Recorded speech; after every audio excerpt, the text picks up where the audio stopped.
જાંબુઘોડામાં ભરાતા બુધવારી હાટ બજારમાંથી પસાર થતા રેતીના ભારદારી વાહનોના પગલે હાટ બજારમાં આવતા લોકોને અકસ્માતનો ભય સતાવતો રહે છે। પ્રતિ વિગતો મુજબ પંચમહાલ જિલ્લાના જાંબુઘોડા તાલુકા મથક ખાતે વર્ષોથી દર બુધવારે હાટ બજાર ભરાતો હોય છે અને આ હાટ બજાર વિસ્તારની પ્રજા માટે મિની મોલ સમાન ગણાય છે।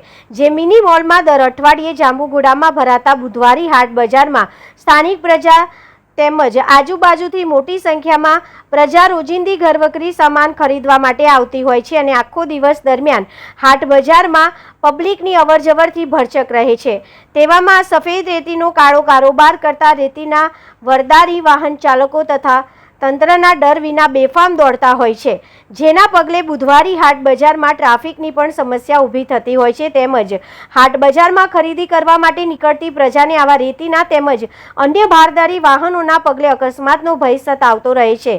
છતાં પણ લાગતા વળગતા જવાબદાર અધિકારીઓ કોઈપણ પ્રકારની આ રેતી માફિયાઓ સામે કાર્યવાહી ન કરતા પબ્લિકની ધમધમતા બજારની વચ્ચેથી બેફામ પણ દોડતા હોય છે।